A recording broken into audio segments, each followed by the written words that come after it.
In the rugged, misty hills of southeastern France, in between the volcanic peaks and dense forests of Gévaudan, an eerie, terrifying tale was born.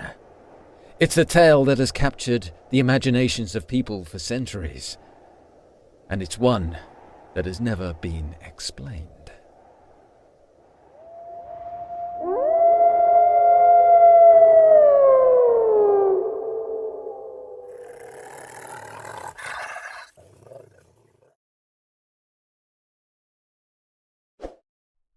The story begins in the mid-18th century, around 1764.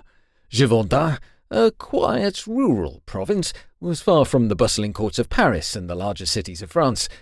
Life here was simple, hard, and lived close to nature. But something was stirring in the wilderness.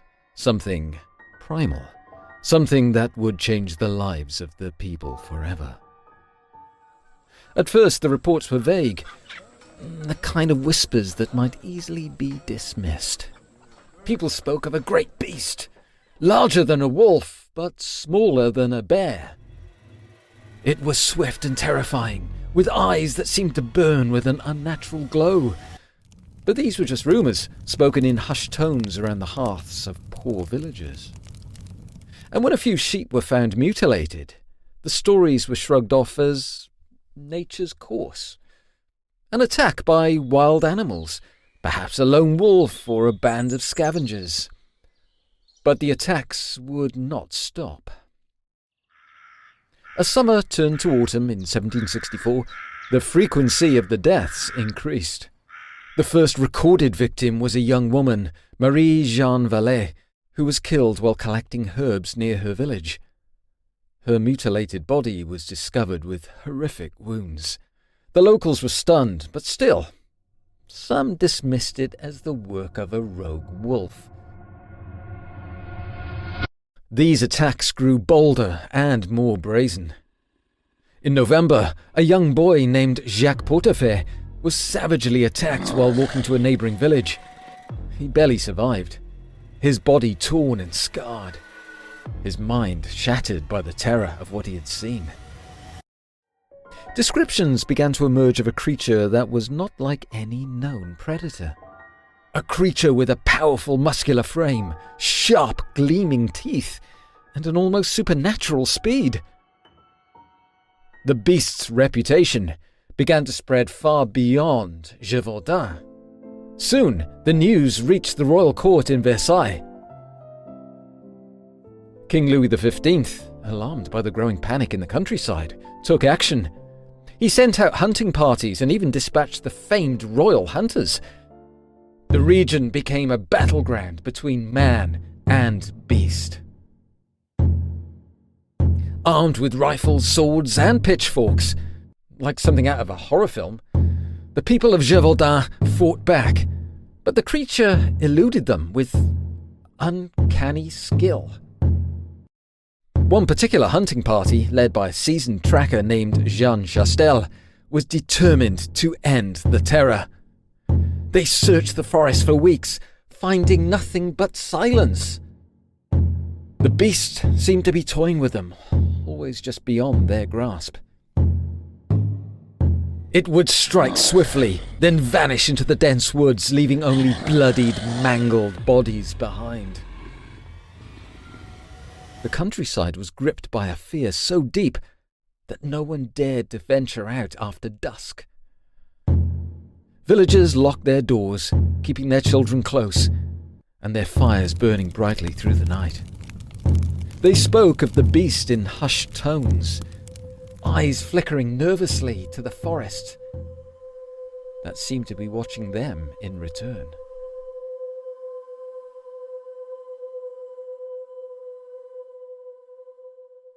Then on June the 19th, 1765, a breakthrough came.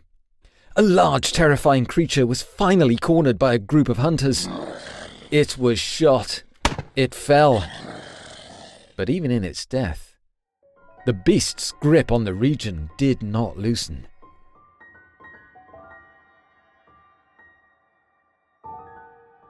As the creature's body was brought into the village, It was not what the people expected. Some claimed it was a wolf, others said it was a wild dog, while a few insisted it was something else entirely. Perhaps a hybrid of several beasts, or even a supernatural force. A werewolf? Regardless, it was dead. Or so it seemed. But even with the beast's supposed demise, the attacks did not cease. The terror continued for several months, and the people of Gévaudan began to question everything they knew. The hunts and attempts to destroy the beast had failed. No one was safe.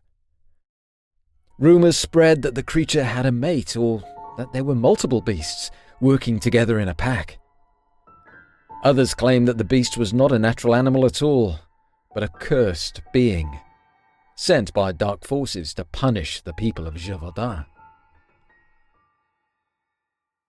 Finally, after nearly 2 years of suffering, on September the 21st, 1767, the beast was killed once and for all. Jean Chastel, the hunter who had pursued the creature for so long, was said to have fired the fatal shot. The beast that fell that day was said to be a large, grey-like wolf creature. But its death did not bring immediate relief. The region was left with more questions than answers. How could such an elusive creature have terrorized an entire province for so long? How could it have been so powerful?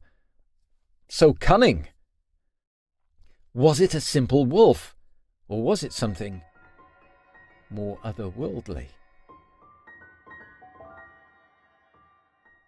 In the wake of the beast's death, the attacks slowly ceased, but the mystery remained.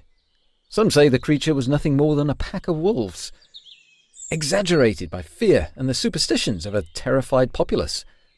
Others believe the beast was something more, a manifestation of dark, untamable forces that lie on the edges of human understanding.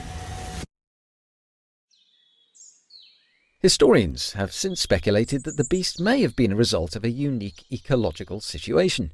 Perhaps the region's population of wolves had grown unusually large due to famine, driving the animals to attack humans in desperation.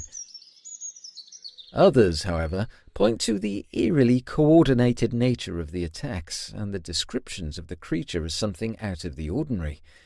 Could it have been a single wolf, a wild dog, or perhaps a hybrid predator? Some even claim it was a serial killer in disguise, using the attacks as a cover for their crimes. But no one knows for sure. In the end, the Beast of Gévaudan remains one of history's most perplexing mysteries. A story of fear, death, and the untamed wild. What was it that haunted the forests of Gévaudan? Was it a natural beast, a supernatural entity, or something far darker that we cannot yet understand?